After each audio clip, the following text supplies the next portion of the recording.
ਸਤਿ ਸ਼੍ਰੀ ਅਕਾਲ। ਤੁਸੀਂ ਜੁੜੇ ਹੋਏ ਹੋ ਪੰਜਾਬੀ ਰੇਡੀਓ ਯੂਐਸਏ ਦੇ ਨਾਲ ਤੇ ਮੈਂ ਹਾਂ ਪ੍ਰਵੀਨ ਸ਼ਰਮਾ ਲੈ ਕੇ ਹਾਜ਼ਰ ਹਾਂ ਤੁਹਾਡਾ ਸਭ ਦਾ ਮਨਪਸੰਦ ਪ੍ਰੋਗਰਾਮ ਖਬਰ ਤੇ ਨਜ਼ਰ। ਖਬਰ ਤੇ ਨਜ਼ਰ ਪ੍ਰੋਗਰਾਮ ਦੇ ਵਿੱਚ ਆਪਾਂ ਜੁੜਾਂਗੇ ਮਿੰਟੂ ਗੁਰਸਰੀਗਾ ਜੀ ਦੇ ਨਾਲ ਤੇ ਜਾਣਾਂਗੇ ਉਹਨਾਂ ਤੋਂ ਕੁਝ ਅਹਿਮ ਖਬਰਾਂ ਬਾਰੇ, ਕੁਝ ਅਹਿਮ ਜਾਣਕਾਰੀਆਂ। ਪਰ ਉਸ ਤੋਂ ਪਹਿਲਾਂ ਧੰਨਵਾਦ ਕਰਦੇ ਚੱਲੀਏ ਸਾਡੇ ਸਪਾਂਸਰਸ ਦਾ, ਜਿਹੜੇ ਜ਼ਰੀਆ ਬਣਦੇ ਨੇ ਇਹਨਾਂ ਪ੍ਰੋਗਰਾਮਾਂ ਨੂੰ ਤੁਹਾਡੇ ਤੱਕ ਪਹੁੰਚਾਉਣ ਦਾ। ਖਾਲਸਾ ਇੰਸ਼ੋਰੈਂਸ ਏਜੰਸੀ ਵਾਲੇ ਪਿਛਲੇ ਕਈ ਦਹਾਕਿਆਂ ਤੋਂ ਇੰਸ਼ੋਰੈਂਸ ਦੇ ਵਿੱਚ ਸ਼ਾਨਦਾਰ ਸੇਵਾਵਾਂ ਦੇਣ ਦੇ ਲਈ ਜਾਣੇ ਜਾਂਦੇ ਨੇ। ਕਿਸੇ ਵੀ ਤਰ੍ਹਾਂ ਦੀ ਇੰਸ਼ੋਰੈਂਸ ਦੇ ਲਈ ਤੁਸੀਂ ਇਹਨਾਂ ਦੇ ਨਾਲ 408 272 2500 ਤੇ ਗੱਲ ਕਰ ਸਕਦੇ ਹੋ।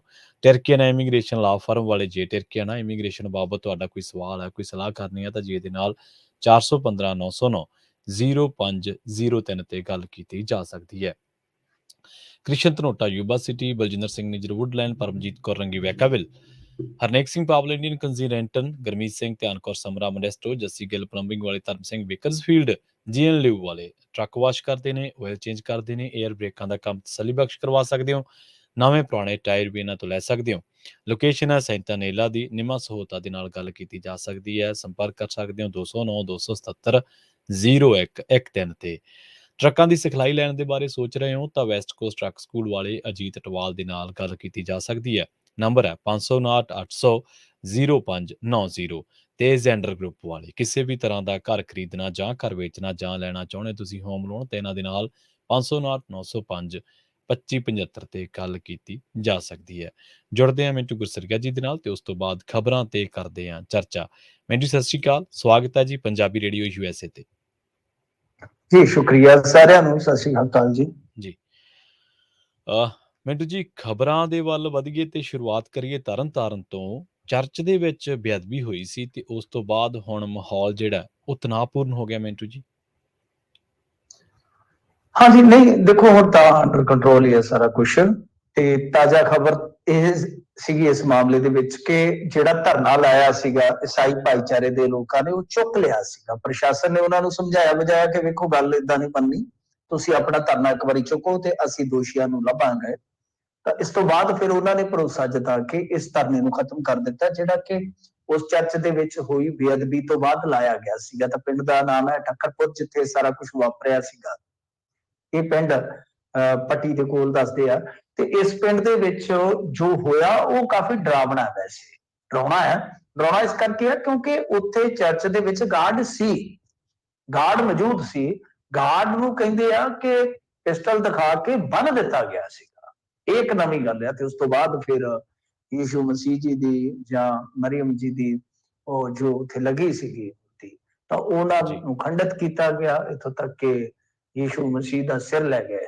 ਬੜੀ ਘਟੀਆ ਹਰਕਤ ਹੈ। ਵੈਸੇ ਕਿਸੇ ਵੀ ਮਜ਼ਹਬ, ਕਿਸੇ ਵੀ ਧਰਮ ਦੇ ਜੋ ਵੀ ਅਕਾਦਤ ਹੈ ਉਹਨਾਂ ਦੇ ਅਨੁਸਾਰ ਇਹ ਜੇ ਬੇਅਦਬੀ ਬਣਦੀ ਹੈ ਤੇ ਬੇਅਦਬੀ ਦੀ ਘਟਨਾ ਮਾੜੀ ਹੈ। ਔਰ ਇਸ ਦੇ ਵਿੱਚ ਜੇ ਤੁਸੀਂ ਦੇਖੋਗੇ ਤੇ ਅੱਜ ਫਗਵਾੜਾ ਦੇ ਵਿੱਚ ਤੜਕੇ ਇਹ ਖਬਰ ਆ ਗਈ ਕਿ ਉੱਥੇ ਵੀ ਗੁਟਕਾ ਸਾਹਿਬ ਦੀ ਬੇਅਦਬੀ ਕਰ ਦਿੱਤੀ ਗਈ ਹੈ। ਹੁਣ ਇਹ ਘਟਨਾਵਾਂ ਕੌਣ ਕਰ ਰਿਹਾ ਪਤਾ ਨਹੀਂ, ਸਮਝ ਤੋਂ ਪਰੇ ਦੀ ਗੱਲ ਆ। ਪਰ ਇਸ ਮਾਮਲੇ 'ਚ ਆਪਾਂ ਪਿਛਲੇ ਲੰਮੇ ਸਮੇਂ ਤੋਂ ਗੱਲ ਕਰ ਰਹੇ ਹਾਂ, ਸਮੇਂ ਤੇ ਗਾਏ ਬਗਾਏ, ਕਿ ਜਿੱਧਰ ਨੂੰ ਇਹ ਚੱਕਰ ਚੱਲਦਾ ਪਿਆ ਹੈ ਉਹ ਠੀਕ ਨਹੀਂ ਜਾਪਦਾ ਹੁਣ। ਕਿਉਂਕਿ ਜਦੋਂ ਰਾਜਨੀਤੀ ਕਿਸੇ ਮੁੱਦੇ ਨੂੰ ਚੁੱਕਦੀ ਆ, ਉਹਦੇ ਨਾਲ ਫਿਰ ਉਹਦੇ ਨਫੇ ਨੁਕਸਾਨ ਜੁੜਦੇ ਆ, ਬਹੁਤ ਸਾਰੀਆਂ ਚੀਜ਼ਾਂ ਹੁੰਦੀਆਂ ਨੇ। ਹੁਣ ਐਸਜੀਪੀਸੀ ਦਾ ਇਲੈਕਸ਼ਨ ਬਿਲਕੁਲ ਸਿਰ ਤੇ ਆ, ਉਧਰੋਂ ਦਿੱਲੀ ਵਾਲੇ ਆ ਗਏ, ਫਿਰ ਉਹਨਾਂ ਨੇ ਜਿਹੜਾ ਮੁੱਦਾ ਉਭਾਰਿਆ, ਹੋਰ ਤਾਂ ਕੁਝ ਹੁੰਦਾ ਨਹੀਂ, ਧਾਰਮਿਕ ਮੁੱਦੇ ਚੁੱਕੇ ਜਾਣਗੇ ਨਾ। ਤਾਂ ਉਹਨਾਂ ਨੇ ਹੋਰ ਕੋਈ ਮੁੱਦਾ ਨਹੀਂ ਚੁੱਕਿਆ, ਮੁੱਦਾ ਚੁੱਕਿਆ ਕਨਵਰਜ਼ਨ ਵਾਲਾ। ਤਾਂ ਫਿਰ ਉਹ ਐਸਾ ਮੁੱਦਾ ਸੀ ਜਿਹਦੀ ਉਹ ਮੁਖਾਲਫਤ ਨਹੀਂ ਸੀ ਕਰ ਸਕਦੇ, ਜਿਹੜੇ ਇਸ ਵੇਲੇ ਐਸਜੀਪੀਸੀ ਨੂੰ ਚਲਾਉਂਦੇ ਆ। ਤਾਂ ਬਹਿਰਹਾਲ ਇੱਕੋ ਮੁੱਦੇ ਤੇ ਦੋਨਾਂ ਦਾ ਟਕਰਾਅ ਔਰ ਜਥੇਦਾਰ ਜੀ ਦੇ ਬਿਆਨ, ਤੇ ਉਸ ਤੋਂ ਬਾਅਦ ਫਿਰ ਇਹ ਸਾਰਾ ਕਮਸਾਨ। ਪਰ ਜੋ ਵੀ ਆ ਬਹੁਤ ਮੰਦਭਾਗੀ ਗੱਲ ਆ, ਬਹੁਤ ਮਾੜੀ ਗੱਲ ਹੋਈ ਆ। ਇਹਦੇ ਤੇ ਸੀਐਮ ਦਾ ਵੀ ਬਿਆਨ ਆਇਆ ਕਿ ਬਈ ਅਸੀਂ ਭਾਈਚਾਰਕ ਸਾਂਝ ਜਿਹੜੀ ਹੈ ਉਹ ਨਹੀਂ ਟੁੱਟਣ ਦੇਵਾਂਗੇ। ਇਸ ਤੋਂ ਇਲਾਵਾ ਜਿਹੜੀ ਇੱਕ ਦੇਰ ਸ਼ਾਮ ਖਬਰ ਆਈ ਕਿ ਜੰਡਿਆਲਾ ਗੁਰੂ 'ਚ ਜਿਹੜਾ ਸਾਲਾਨਾ ਸਤਸੰਗ ਕਰਨਾ ਸੀ ਈਸਾਈਆਂ ਨੇ, ਉਹ ਸਤਕਾਰ ਕਮੇਟੀ ਨੇ ਵਿਰੋਧ ਕਰਕੇ ਟਲਵਾ ਦਿੱਤਾ ਇੱਕ ਵਾਰੀ। ਤਾਂ ਦੇਖੋ ਗੱਲ ਕੀ ਹੈ ਕਿ ਇਹ ਮਾਮਲਾ ਜਿੱਧਰ ਨੂੰ ਤੁਰਿਆ ਹੈ, ਲੱਗਦਾ ਇਹੋ ਹੈ ਕਿ ਇੱਥੇ ਰੁਕਣ ਵਾਲਾ ਨਹੀਂ ਹੈ। ਹੁਣ ਸਰਕਾਰ ਨੂੰ ਇਹ ਚਾਹੀਦਾ ਹੈ ਕਿ ਸਾਰੇ ਪਾਸੇ ਬਈ ਜਿੱਥੇ ਜਿੱਥੇ ਵੀ ਜ਼ਰੂਰੀ ਆ ਉੱਥੇ ਉੱਥੇ ਆਪਣੇ ਪ੍ਰਬੰਧ ਕਰੇ। ਹਾਲ ਦੀ ਘੜੀ ਇਹ ਰੁਕਦਾ ਨਜ਼ਰ ਨਹੀਂ ਆ ਰਿਹਾ। ਰੁਕਦਾ ਇਸ ਕਰਕੇ ਨਜ਼ਰ ਨਹੀਂ ਆ ਰਿਹਾ ਕਿਉਂਕਿ ਮੈਂ ਜਿਵੇਂ ਤੁਹਾਨੂੰ ਕਿਹਾ ਕਿ ਇਹਦੇ ਨਾਲ ਅਸਲ ਦੇ ਵਿੱਚ ਦੇਖੋ ਕਨਵਰਜ਼ਨ ਦਾ ਢੰਗ ਉਹਨਾਂ ਦਾ ਉਹ ਕੋਈ ਠੀਕ ਨਹੀਂ ਹੈਗਾ, ਉਹਨੂੰ ਜੀ ਠੀਕ ਨਹੀਂ ਕਿਹਾ ਜਾ ਸਕਦਾ। ਜਿਸ ਤਰੀਕੇ ਦੇ ਨਾਲ ਉਹ ਕਰਦੇ ਨੇ, ਜਿਸ ਤਰੀਕੇ ਦੇ ਨਾਲ ਲੋਕ ਅੱਗੇ ਆਏ ਨੇ, ਉਹਨੂੰ ਠੀਕ ਨਹੀਂ ਕਿਹਾ ਜਾ ਸਕਦਾ ਕਿ ਤੁਸੀਂ ਮਜਬੂਰ ਬੰਦੇ ਨੂੰ ਇੱਧਰ ਕਰ ਲੈਂਦੇ ਹੋ। ਕਰਨਾ ਵੀ ਕੀ, ਮੈਂ ਤੁਹਾਨੂੰ ਇੱਕ ਗੱਲ ਹੋਰ ਦੱਸ ਦਿੰਦਾ ਕਿ ਹਾਂਜੀ ਇੰਡੀਆ ਦੇ ਵਿੱਚ ਜਿਹੜੀ ਕਨਵਰਜ਼ਨ ਹੁੰਦੀ ਹੈ ਜੀ ਹੁਣ ਐਸੀ ਭਾਈਚਾਰੇ ਦੇ ਵਿੱਚ ਆ ਤਾਂ ਐਸੀ ਭਾਈਚਾਰਾ ਕੀ ਹੈ ਕਿ ਜੇ ਈਸਾਈਆਂ ਦੇ ਵਿੱਚ ਕਿਸੇ ਦਾ ਕੋਈ ਕਨਵਰਜ਼ਨ ਹੋ ਜਾਂਦਾ ਹੈ ਤਾਂ ਉਹ ਕਾਗਜ਼ਾਤ ਤਾਂ ਉਹੀ ਤੁਰਿਆ ਜਾਂਦਾ, ਜੇ ਧਰਮ ਬਦਲੂਗਾ ਤੇ ਉਹਨੂੰ ਸਹੂਲਤਾਂ ਨਹੀਂ ਮਿਲਣੀਆਂ। ਇਹੀ ਕਾਰਨ ਹੈ ਈਸਾਈਆਂ ਦੀ ਆਬਾਦੀ ਜਿਹੜੀ 1951 ਸੀ 51 ਚ ਸੀ, ਉਹੀ 2011 ਚ ਇੰਡੀਆ ਚ ਤਕਰੀਬਨ। ਜੀ ਔਰ 17ਵੀਂ ਸਦੀ ਤੋਂ ਲੱਗੇ ਨੇ ਇਹ। ਹੂੰ ਵੈਸੇ ਜੇ ਤੁਸੀਂ ਦੇਖੋਗੇ ਤੇ ਸਨ 52 ਚ ਸੈਂਟ ਥਾਮਸ ਆ ਗਏ ਸਨ ਨਾ ਇੱਥੇ ਇੰਡੀਆ ਚ, ਕੇਰਲ ਦੇ ਤੱਟ ਤੇ, ਜਿਹੜੇ ਯੀਸ਼ੂ ਮਸੀਹ ਜੀ ਦੇ 12 ਦੂਤਾਂ ਚੋਂ ਇੱਕ ਸਨ ਸੈਂਟ ਥਾਮਸ। ਤਾਂ ਕਹਿਣ ਦਾ ਮਤਲਬ ਇਹ ਹੈ ਕਿ ਅੰਗਰੇਜ਼ਾਂ ਨੇ ਵੀ ਬਹੁਤ ਮਿਸ਼ਨਰੀਜ਼ ਇੱਥੇ ਘੱਲੇ ਸੀਗੇ 17ਵੀਂ ਸਦੀ ਦੇ ਵਿੱਚ। ਤਾਂ ਉਹਨਾਂ ਦੀ ਵਸੋਂ ਜੇ ਤੁਸੀਂ ਦੇਖੋਗੇ ਅਨੁਪਾਤ ਰੂਪ ਦੇ ਵਿੱਚ ਉਹ ਇੰਨੀ ਨਹੀਂ ਵਧੀ, ਉਹਦਾ ਕਾਰਨ ਇਹ ਹੋਆ ਕਿਉਂਕਿ ਇੱਥੇ ਕੀ ਹੁੰਦਾ ਕਿ ਕੋਈ ਧਰਮ ਬਦਲ ਲੈਂਦਾ, ਉਹ ਚਲੋ ਸਿੱਖਿਆਵਾਂ ਉਹ ਫੋਲੋ ਕਰਦਾ, ਜੋ ਮਾਨਤਾਵਾਂ ਉਹ ਫੋਲੋ ਕਰਨ ਲੱਗ ਜਾਂਦਾ, ਪਰ ਕਾਗਜ਼ਾਂ ਦੇ ਵਿੱਚ ਉਤਰਿਆ ਜਾਂਦਾ। ਸੋ ਇਸ ਕਰਕੇ ਇਹ ਚੀਜ਼ਾਂ ਜਿਹੜੀਆਂ ਵੇਖਣੀਆਂ ਪੈਣਗੀਆਂ ਕਿ ਤੁਸੀਂ ਇਸ ਤਰ੍ਹਾਂ ਦੇ ਗਰੀਬ ਬੰਦਿਆਂ ਨੂੰ ਟਾਰਗੇਟ ਕਰਕੇ ਜਿਸ ਤਰ੍ਹਾਂ ਲਿਆ ਰਹੇ ਹੋ ਅੰਧ ਵਿਸ਼ਵਾਸ ਚ ਪਾ ਕੇ। ਤੇ ਮੈਂ ਤਾਂ ਵਾਰ-ਵਾਰ ਕਹਿੰਦਾ ਕਿ ਇਸ ਝਗੜੇ ਦੀ ਥਾਂ ਤੇ ਅਸੀਂ ਇਹ ਕਿਉਂ ਨਹੀਂ ਮੰਗ ਕਰਦੇ ਕਿ ਅੰਧ ਵਿਸ਼ਵਾਸ ਵਿਰੋਧੀ ਕਾਨੂੰਨ ਹੋਣਾ ਚਾਹੀਦਾ, ਪਰ ਉਹ ਨਹੀਂ ਲਿਆਉਣਗੇ ਕਿਉਂਕਿ ਉਹਦੇ ਵਿੱਚ ਤੇ ਫਿਰ ਆਪ ਵੀ ਫਸ ਜਾਣਗੇ ਨਾ ਕਈ। ਉਹਦੇ ਵਿੱਚ ਜੇ ਆਪਾਂ ਦੇਖਾਂਗੇ ਪਖੰਡਵਾਦ ਦਾ ਕੋਈ ਕਾਨੂੰਨ ਆਏਗਾ ਤਾਂ ਉਹਦੇ ਵਿੱਚ ਤਾਂ ਬਹੁਤ ਸਾਰੇ ਧਰਮ ਜਾਂ ਬਹੁਤ ਸਾਰੇ ਜਿਹੜੇ ਇਸ ਤਰ੍ਹਾਂ ਦੇ ਲੋਕ ਨੇ ਉਹ ਜਿਹੜੇ ਪਾ ਕੇ ਆਪਦਾ ਕਿੱਤਾ ਚਲਾਉਂਦੇ ਉਹ ਫਸ ਜਾਣਗੇ, ਡੇਰਿਆਂ ਵਾਲੇ ਫਸ ਜਾਣਗੇ, ਡੇਰਿਆਂ ਨਾਲ ਵੋਟ ਜੁੜੀ ਹੈ। ਸੋ ਇਸ ਕਰਕੇ ਇਧਰਲੇ ਪਾਸੇ ਕੋਈ ਆਵਾਜ਼ ਨਹੀਂ ਚੁੱਕੀ ਜਾ ਰਹੀ, ਬਲਕਿ ਜੇ ਚੁੱਕੀ ਜਾ ਰਹੀ ਹੈ ਤਾਂ ਉਹ ਆਵਾਜ਼ ਦੀ ਜਗ੍ਹਾ ਤੇ ਮਸ਼ਾਲ ਹੀ ਚੁੱਕੀ ਜਾ ਰਹੀ ਹੈ। ਤੇ ਮਸ਼ਾਲ ਜੇ ਕਿਤੇ ਵੀ ਮਾੜੀ ਮੋਟੀ ਗਲਤ ਥਾਂ ਤੇ ਪੈ ਗਈ ਤਾਂ ਫਿਰ ਲਾਂਭੂ ਹੀ ਲੱਗ ਸਕਦੇ ਆ। ਸੋ ਆਪਾਂ ਵੇਖਿਆ ਵਾ 2015 ਦੇ ਵਿੱਚ ਕੀ ਹੋਇਆ, ਗੁਰੂ ਸਾਹਿਬ ਦੀ ਬੇਅਦਬੀ ਤੋਂ ਬਾਅਦ ਕਿਸ ਤਰ੍ਹਾਂ ਦਾ ਇੱਕ ਦੁਖਾਂਤਕ ਮਾਹੌਲ ਬਣ ਗਿਆ ਪੰਜਾਬ ਦੇ ਵਿੱਚ। ਤੇ ਏਦਾਂ ਲੱਗਦਾ ਸੀਗਾ ਕਿ ਰੂਹ ਹੀ ਸਾਰੀ ਜਿਹੜੀ ਆ ਸਾਡੀ ਛਲਣੀ ਹੋ ਗਈ ਆ। ਤਾਂ ਹੁਣ ਦੇਖੋ ਪੰਜਾਬ ਆ ਜਿਹੜਾ ਉਹਦੇ ਨਾਲ ਕਿਉਂ ਏਦਾਂ ਹੁੰਦਾ, ਇਹ ਤਾਂ ਇੱਕ ਬਹੁਤ ਵੱਡਾ ਸਵਾਲ ਆ। ਪਰ ਗੱਲ ਇਹ ਆ ਕਿ ਜਿਸ ਪੱਧਰ ਨੂੰ ਇਹ ਹਾਲਾਤ ਜਾ ਰਹੇ ਆ ਉਧਰ ਕੋਈ ਬਹੁਤੀ ਜ਼ਿਆਦਾ ਹੀ ਕੋਈ ਪ੍ਰਾਪਤੀ ਵਾਲੀ ਗੱਲ ਨਹੀਂ ਹੈਗੀ। ਸੋ ਸਾਨੂੰ ਵੈਸੇ ਤੇ ਇਹ ਕਹਿਣਾ ਚਾਹੀਦਾ ਕਿ ਭਾਈ ਉਹਨਾਂ ਦੇ ਵੀ 4 ਬੰਦੇ ਬਹਿ ਜਾਣ, ਉਹਨਾਂ ਦੇ ਵੀ 4 ਬੰਦੇ ਬਹਿ ਜਾਣ ਕਿ ਜੋ ਕਾਇਦੇ ਦਾ ਪ੍ਰਚਾਰ ਹੈ ਤੁਸੀਂ ਕਰੋ, ਜੋ ਸਾਡਾ ਅਸੀਂ ਕਰਦੇ। ਤੇ ਆਹ ਚੀਜ਼ਾਂ ਆ ਜੀ ਫਲਾਣੀ ਨਿਜਾਤ ਕੀ ਰਾਤ ਆ ਜਿਹੜੀਆਂ ਚੀਜ਼ਾਂ ਕਰਦੇ ਆ ਤੁਸੀਂ ਗਰੀਬਾਂ ਨੂੰ ਇੱਧਰ ਉੱਧਰ ਕਰ ਦੇਣਾ, ਇਹ ਛੱਡੋ। ਤੇ ਜੇ ਉਹ ਨਹੀਂ ਛੱਡਦੇ ਭਾਈ ਫਿਰ ਕਾਨੂੰਨੀ, ਮੈਂ ਜਿਵੇਂ ਕਿਹਾ ਕਿ ਕਾਨੂੰਨੀ ਤਾਂ ਤੁਸੀਂ ਕੋਈ ਨਾ ਕੋਈ ਇਸ ਤਰ੍ਹਾਂ ਦਾ ਕੋਈ ਉਪਾਅ ਕਰ ਸਕਦੇ ਹੋ। ਕਿਉਂਕਿ ਇਹਦੇ ਵਿੱਚ ਸਿੱਖੀ ਪਾਵਰ ਦੇ ਵਿੱਚ ਵੱਡੇ ਕਹਿ ਲਈਏ ਕਿ ਇਸ ਵੇਲੇ ਸ਼ੇਅਰ ਹੋਲਡਰ ਨੇ ਪੰਜਾਬ ਦੀ ਰਾਜਨੀਤੀ ਚ। ਜੀ ਜੀ ਸਿੱਖਾਂ ਦੇ ਕੋਲ ਹੀ ਤੇ ਐਸਜੀਪੀਸੀ ਸਾਰਾ ਕੁਝ ਆ, ਹੋ ਸਕਦਾ ਹੋਰ ਨੂੰ ਕੀ ਆ। ਪਰ ਮੈਂ ਜਿਵੇਂ ਕਿਹਾ ਕਿ ਗੱਲ ਇਹ ਆ ਕਿ ਜੇ ਇਸ ਤਰ੍ਹਾਂ ਦੇ ਕੋਈ ਕਾਨੂੰਨ ਬਣਨਗੇ ਤਾਂ ਫਿਰ ਸਾਰਿਆਂ ਨੂੰ ਡਰ ਹੁੰਦਾ ਕਿ ਅਸੀਂ ਵਿਰੋਧਦੇ ਜਾਵਾਂਗੇ। ਇਸ ਕਰਕੇ ਗੱਲ ਨੂੰ ਇਧਰਲੇ ਪਾਸੇ ਧਾਰਮਿਕ ਪੱਖ ਤੋਂ ਆਪਾਂ ਜੇ ਇਧਰਲੇ ਪਾਸੇ ਲਿਆਈਏ ਲਾਅ ਐਂਡ ਆਰਡਰ ਦੇ ਮਸਲੇ ਤੇ, ਤਾਂ ਇੱਥੇ ਵੀ ਮੇਰੇ ਖਿਆਲ ਦੇ ਨਾਲ ਸਰਕਾਰ ਨੇ ਅੰਦਾਜ਼ਾ ਕੋਈ ਸਟਿਕ ਨਹੀਂ ਲਾਇਆ ਕਿਉਂਕਿ ਇਹ ਗੱਲਾਂ 3-4 ਦਿਨ ਤੋਂ ਚੱਲ ਰਹੀਆਂ ਸੀ, ਬੜੇ ਡਿਬੇਟ ਉਬਾਲੂ ਜੇ ਹੋਏ ਪਏ ਸਨ। ਤਾਂ ਇਹ ਮਾਮਲਾ ਫਿਰ ਵੀ ਵਾਪਰ ਗਿਆ ਤਾਂ ਕਿਤੇ ਨਾ ਕਿਤੇ ਲਾਅ ਐਂਡ ਆਰਡਰ ਦੀ ਵੀ ਸਥਿਤੀ ਜਿਹੜੀ ਹੈ ਸਰਕਾਰ ਨੂੰ ਪੂਰੀ ਪੁਖਤਾ ਰੱਖਣੀ ਪਵੇਗੀ। ਤਾਂ ਹਾਲ ਦੀ ਘੜੀ ਦੇਖੋ ਅੱਜ ਦਾ ਦਿਨ ਤੇ ਲੰਘ ਗਿਆ, ਪਰ ਹੁਣ ਗਾਂ ਆਉਣ ਵਾਲੇ ਦਿਨਾਂ 'ਚ ਕੀ ਹੁੰਦਾ ਕੋਈ ਕੁਝ ਨਹੀਂ ਕਹਿ ਸਕਦਾ। ਜੀ ਜੀ ਗੱਲ ਇਹ ਹੈ ਮਿੰਟੂ ਜੀ ਕੀ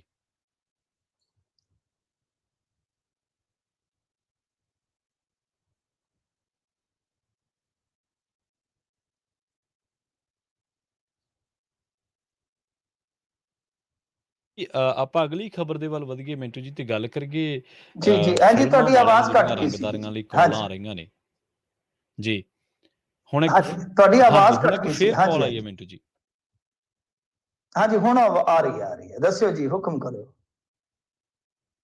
ਫਿਲਮਾਂ ਵਾਲਿਆਂ ਨੂੰ ਜਿਹੜੀਆਂ ਰੰਗਦਾਰੀ ਲਈ ਕਾਲਸ ਆ ਰਹੀਆਂ ਨੇ ਮਿੰਟੂ ਜੀ, ਉਹਦੀ ਬਾਬਤ ਇੱਕ ਹੁਣ ਫੇਰ ਇੱਕ ਧਮਕੀ ਆਈ ਹੈ ਪ੍ਰੋਡਿਊਸਰ ਨੂੰ। ਹਾਂਜੀ ਹਾਂਜੀ, ਦੇਖੋ ਗੱਲ ਇਹ ਆ ਕਿ ਫਿਲਮਾਂ ਵਾਲਿਆਂ ਨੂੰ ਜਦੋਂ ਇਸ ਤਰ੍ਹਾਂ ਦਾ ਵਕਤ ਪੈ ਜਾਵੇ ਤੇ ਬਹੁਤ ਬੁਰੀ ਹਾਲਤ ਹੋ ਜਾਂਦੀ ਹੈ। ਪ੍ਰੋਡਿਊਸਰਾਂ ਦੀ ਤੇ ਅੱਗੇ ਚੀਕ ਨਿਕਲੀ ਪਈ, ਚੀਕ ਕੀ ਬਾਂਗ ਨਿਕਲੀ ਪਈ ਆ। ਜਿਹੜੀ ਫਿਲਮ ਆਉਂਦੀ ਆ ਧੜਮ, ਜਿਹੜੀ ਫਿਲਮ ਆਉਂਦੀ ਧੜਮ। ਜੀ ਆ 3-4 ਹੀਰੋ ਆ, ਉਹ 4-5 ਕਰੋੜ ਕੁੱਟ ਕੇ ਆਪਣਾ ਪਾਸੇ ਹੋ ਜਾਂਦੇ।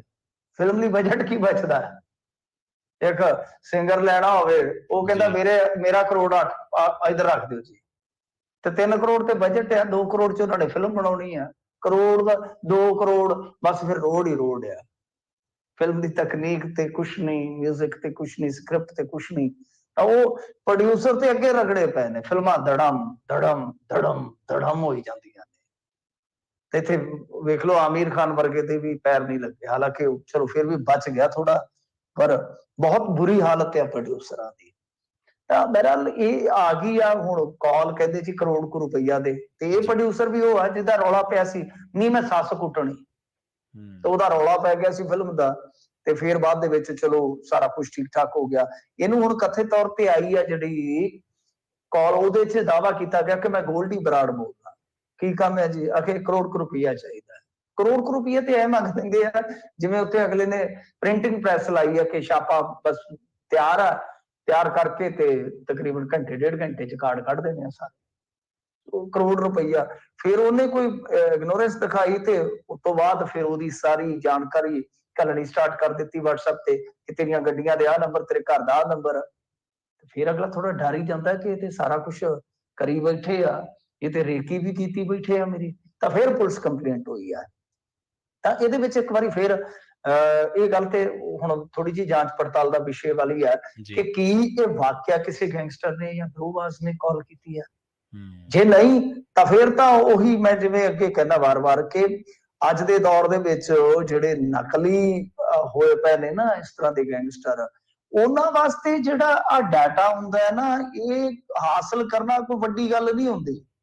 ਇਹ ਕੋਈ ਵੱਡੀ ਗੱਲ ਨਹੀਂ ਹੁੰਦੀ, ਇਹ ਡਾਟਾ ਹਾਸਲ ਕਰ ਲੈਂਦੇ ਨੇ, ਬਹੁਤ ਆਸਾਨੀ ਨਾਲ ਕਰ ਲੈਂਦੇ ਆ।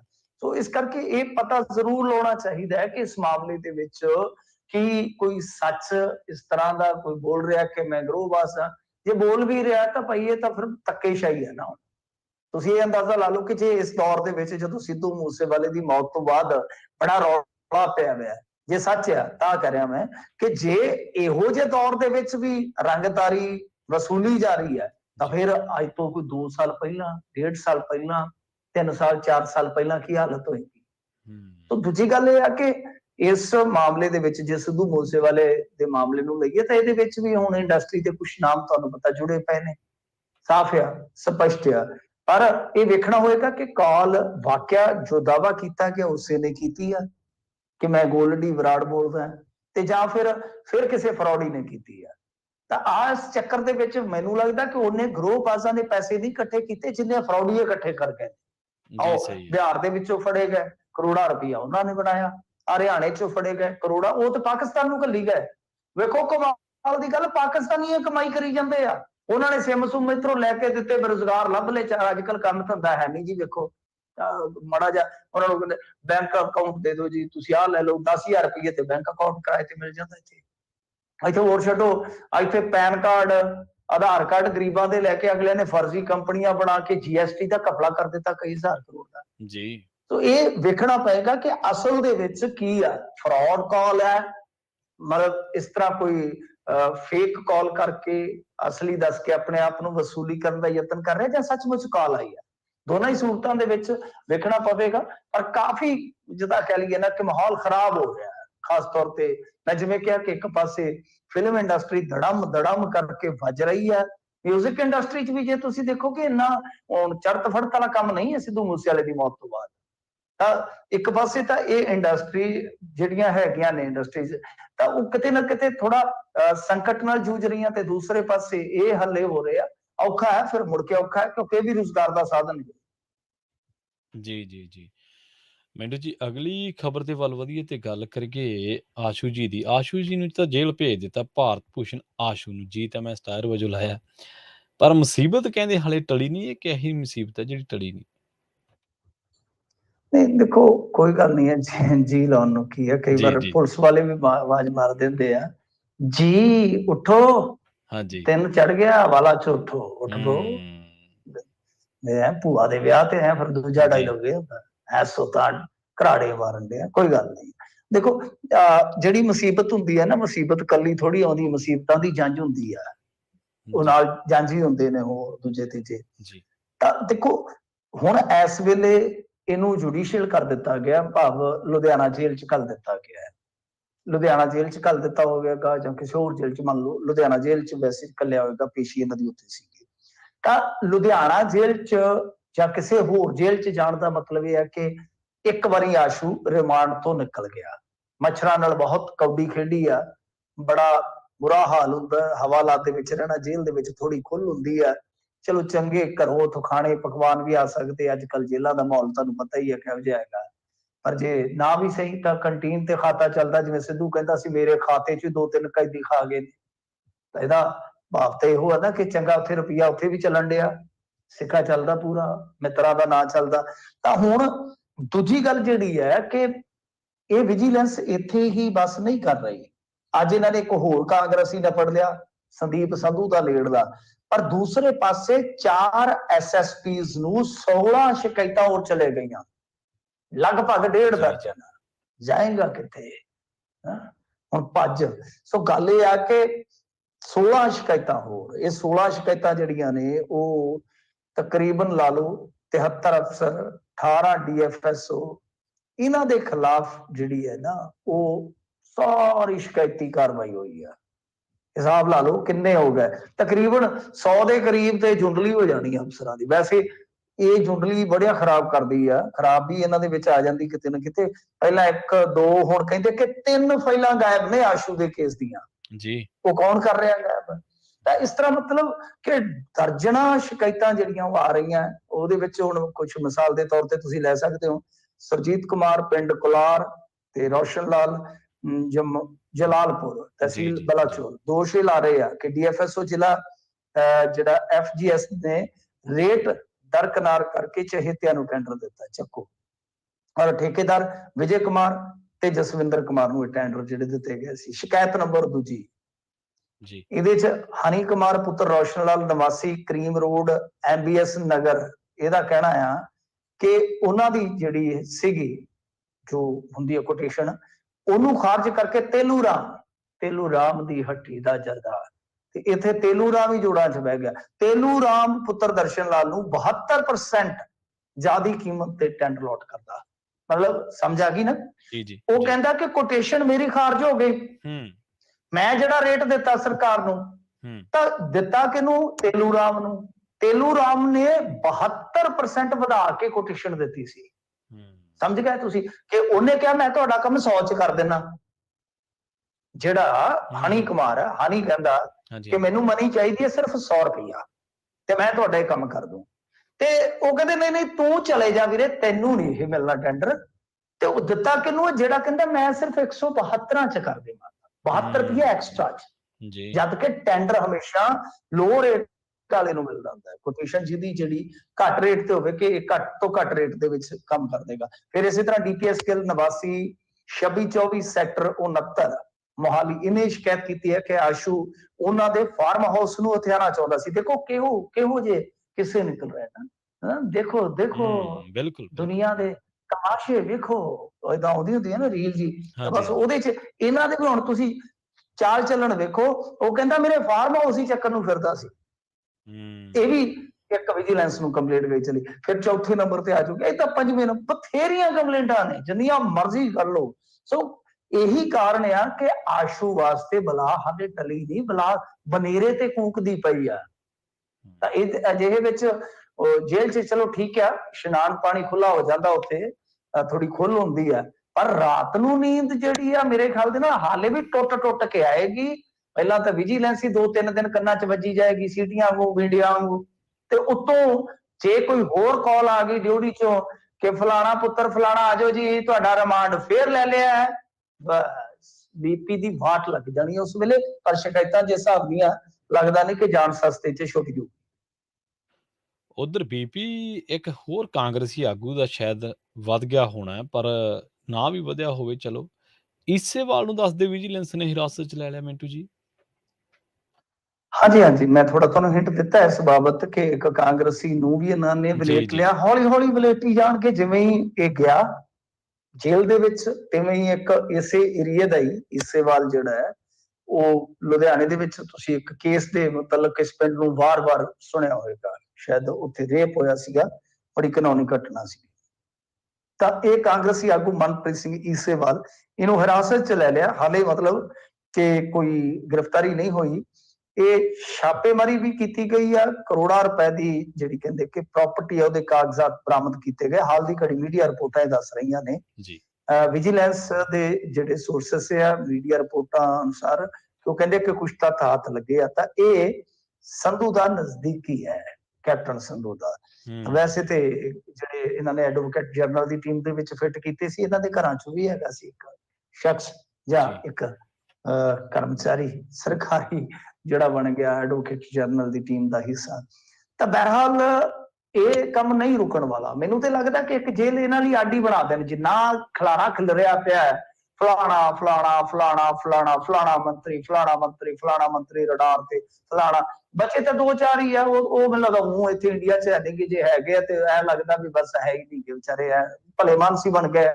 ਇਹ ਬਾਹਰ ਨਿਕਲਣ ਦੀ ਤੇ ਕੋਈ ਵਾਹ ਹੀ ਨਹੀਂ ਹੈ, ਕੀ ਪਤਾ ਕਦੋਂ ਚੱਕ ਕੇ ਲੈ ਜਾਣ ਵਿਜੀਲੈਂਸ ਵਾਲੇ। ਸੋ ਇਸ ਕਰਕੇ ਇਹੀ ਆ ਕਿ ਵਿਚਾਲੇ ਜੇ ਪੰਜਾਬ ਦੇ ਸੈਂਟਰ 'ਚ ਇਹਨਾਂ ਵਾਸਤੇ ਕੱਢ ਜੇਲ੍ਹ ਬਣਾ ਦੇਣ ਤੇ ਉੱਥੇ ਚਲੋ ਨਕਲੀ ਜੀ ਸਟੇਜ ਲਾ ਕੇ ਤੇ ਲੱਕੜ ਦਾ ਇੱਕ ਮਾਈਕ ਰੱਖ ਦੇਣ ਵੀ ਤੁਸੀਂ ਆਪਣਾ ਭਾਸ਼ਣ ਭੂਸ਼ਣ ਵਾਲਾ ਕੀੜਾ ਵੀ ਇੱਥੇ ਹੀ ਕੱਢ ਲਿਆ ਕਰੋ ਬਈ, ਤੇ ਇੱਕ ਨਿੱਕੀ ਜੀ ਉੱਥੇ ਪਾਰਲੀਮੈਂਟ ਬਣਾ ਦੇਣ, ਉੱਥੇ ਹੀ ਆਪਦਾ ਇੱਕ ਸਪੀਕਰ ਬਣਾ ਕੇ ਤੇ ਉੱਥੇ ਆਪਦੀ ਸਦਨ ਸਭਾ ਚਲਾ।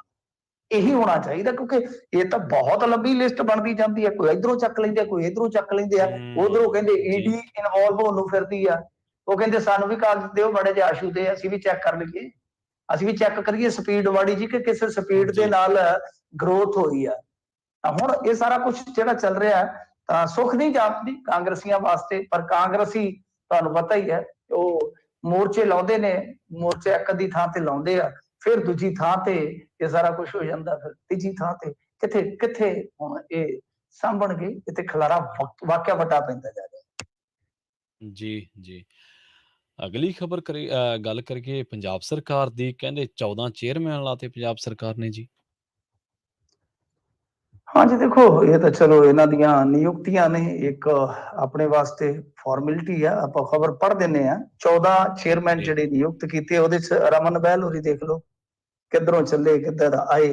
ਰਮਨ ਬਹਿਲ ਹੋਰੀ ਪਹਿਲਾਂ ਇਹਨਾਂ ਦੀ ਸਰਕਾਰ ਦਾ ਹਿੱਸਾ ਸਨ ਨਾ, ਕਾਂਗਰਸੀਆਂ ਦਾ। ਕੁਝ ਲੋਕ ਹੁੰਦੇ ਆ ਬਈ, ਚਾਂਦੀ ਦਾ ਚਮਚਾ ਜਿਹੜਾ ਹੈ ਨਾ, ਉਹ ਕਹਿੰਦੇ ਨਾ ਮੂੰਹ 'ਚ, ਮੈਂ ਕਹਿੰਦਾ ਉਹਨਾਂ ਦੇ ਸਿਰ 'ਚ ਪੱਕਾ ਫੇਟੀ ਹੋਇਆ ਹੁੰਦਾ, ਉੱਥੋਂ ਜਦੋਂ ਮਰਜ਼ੀ ਗੜਪ ਮੂੰਹ 'ਚ।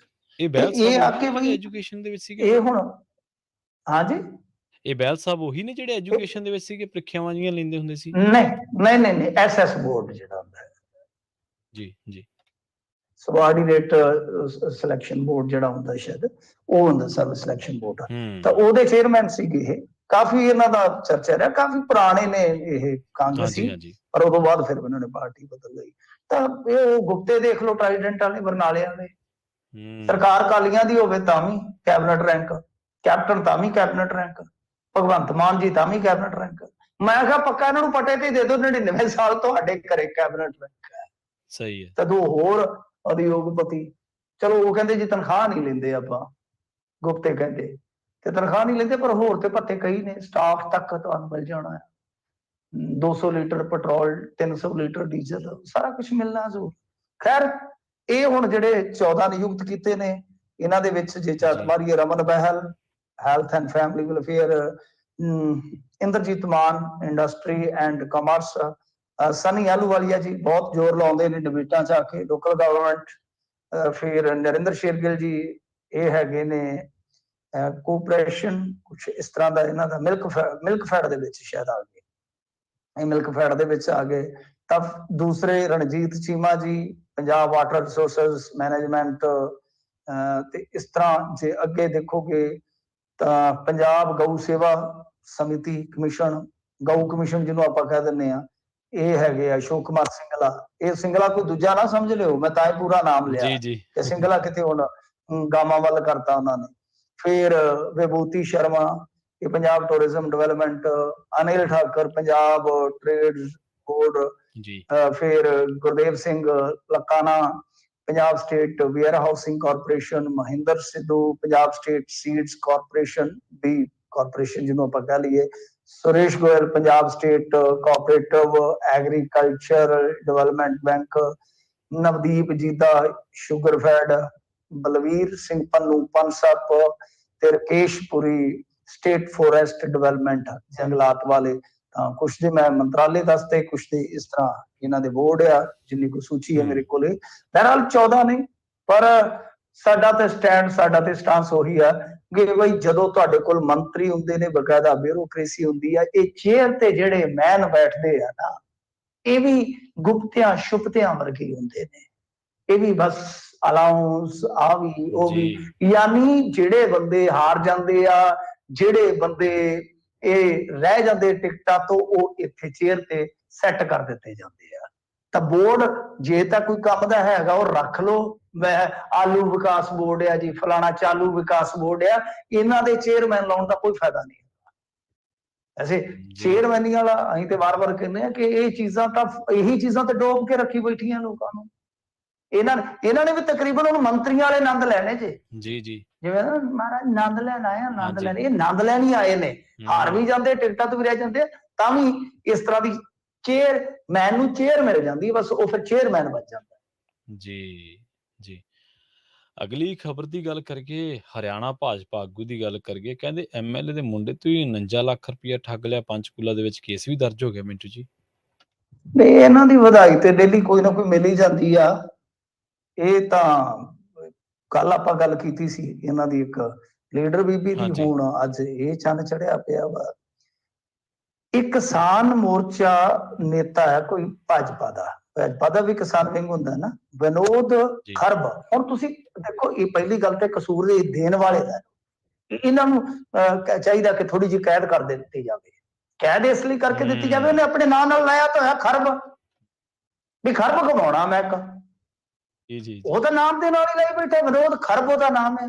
ਹੱਦ ਹੋ ਗਈ, ਤੁਸੀਂ ਬਚੋ ਜਿੰਨਾ ਬਚਿਆ ਜਾਂਦਾ ਇਹੋ ਜਿਹੇ ਬੰਦੇ ਤੋਂ, ਕਿ ਵਿਨੋਦ ਖਰਬ, ਉਹਨੇ ਤਾਂ ਖਰਬ ਇਕੱਠਾ ਕਰਨਾ। ਤੁਹਾਡੇ ਤੋਂ 42 ਲੱਖ ਕੀਤੇ ਆ, ਹਾਲੇ ਤੇ ਕੋਈ 49 ਲੱਖ, ਹਾਲੇ ਤੇ ਸ਼ੇਰ ਚੋਂ ਪੂਣੀ ਕੱਤੀ ਆ ਉਹਨੇ, ਮਤਲਬ ਖਰਬ ਕਰਨਾ ਇਕੱਠਾ। ਤਾਂ ਖੈਰ ਦੇਖੋ, ਇਹ ਆ ਕਿ ਆਜ਼ਾਦ ਵਿਧਾਇਕ ਰਣਧੀਰ ਸਿੰਘ ਗੋਲਣ, ਉਹਨਾਂ ਦੇ ਮੁੰਡੇ ਅਮਿਤ ਗੋਲਣ ਨੇ ਇਹ ਸਾਰੀ ਸ਼ਿਕਾਇਤ ਕੀਤੀ ਆ ਕਿ ਸੈਕਟਰ 12 ਦਾ ਰਹਿਣ ਵਾਲਾ ਜਿਹੜਾ ਇਹ ਅਮਿਤ ਗੋਲਣ ਆ, ਉਹਦੇ ਨਾਲ ਵਿਨੋਦ ਖਰਬ ਨੇ 49 ਲੱਖ ਰੁਪਏ ਦੀ ਠੱਗੀ ਕੀਤੀ ਹੈ।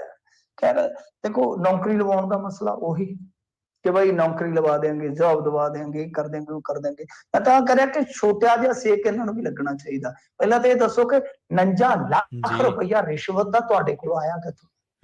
ਇੰਨਾ ਪੈਸਾ ਰਿਸ਼ਵਤ ਦੇਣ ਵਾਸਤੇ ਹੈ ਜੇ ਤੁਹਾਡੇ ਕੋਲ, ਤਾਂ ਪੈਸਾ ਕਿੰਨਾ ਹੋਏਗਾ ਤੁਹਾਡੇ ਕੋਲ? ਕਿੱਥੋਂ ਆਉਂਦਾ ਹੈ ਪੈਸਾ?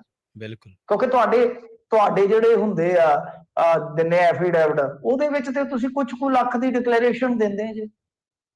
ਬਾਕੀ ਇਹ 49 ਲੱਖ ਰੁਪਈਆ, ਦੇਖੋ ਚਲੋ ਠੀਕ ਆ, 49 ਲੱਖ ਰੁਪਈਆ ਹੋਏਗਾ ਕਿਸੇ ਦੇ ਅਕਾਊਂਟ 'ਚ, ਹੋ ਵੀ ਸਕਦਾ ਹੈ, ਪਰ ਕੋਈ ਬੰਦਾ ਇੰਨੇ ਵਾਰ ਰਿਸ਼ਵਤ ਦੇ ਤੌਰ ਤੇ ਕਿਸੇ ਨੂੰ ਦੇ ਦੇਵੇ, ਇਹ ਤਾਂ ਹੱਦ ਵਾਲੀ ਗੱਲ ਹੈ। ਸਰਕਾਰ 'ਚ ਜਾਂ ਤੁਸੀਂ ਪਾਵਰ 'ਚ ਹੋ ਕੇ ਇਸ ਤਰ੍ਹਾਂ ਦੀਆਂ ਬੇਵਕੂਫੀਆਂ ਕਰਦੇ ਆ। ਤਾਂ ਇਹ ਮਾਮਲਾ ਹੈ ਕਿ ਜੇ ਮੰਨ ਲਓ ਤੁਹਾਡਾ ਕੰਮ ਸਿਰੇ ਚੜ ਜਾਂਦਾ ਤੇ ਤੁਸੀਂ ਇਹ 49 ਦੀ 51 ਪਾਉਣੀ ਸੀ, ਮੁੜ ਕੇ 51 ਕਰੋੜ 51 ਲੱਖ ਪਤਾ ਨਹੀਂ ਕਿਆ ਮੰਗਣਾ ਸੀ। ਇਸ ਕਰਕੇ ਤੁਸੀਂ ਤੇ ਦੋਹਰੀ ਵਿਪਤਾ ਪਾਉਣੀ ਸੀ ਸਮਾਜ ਨੂੰ। ਬਚ ਗਏ ਤੁਹਾਡਾ 49 ਗਿਆ, ਸਮਾਜ ਦਾ ਪਤਾ ਨਹੀਂ ਕਿੰਨਾ ਕੁ ਜਾਣਾ ਸੀ। ਤੁਸੀਂ ਇੱਕ ਤੇ ਕਿਸੇ ਦਾ ਹੱਕ ਮਾਰਨਾ ਸੀ, ਇੱਕ ਤੁਸੀਂ ਸਰਵ ਕਰਨ ਦੀ ਥਾਂ ਤੇ ਤੁਸੀਂ ਉੱਥੇ ਕੰਮ ਖਰਬ ਕਰਨਾ ਸੀ।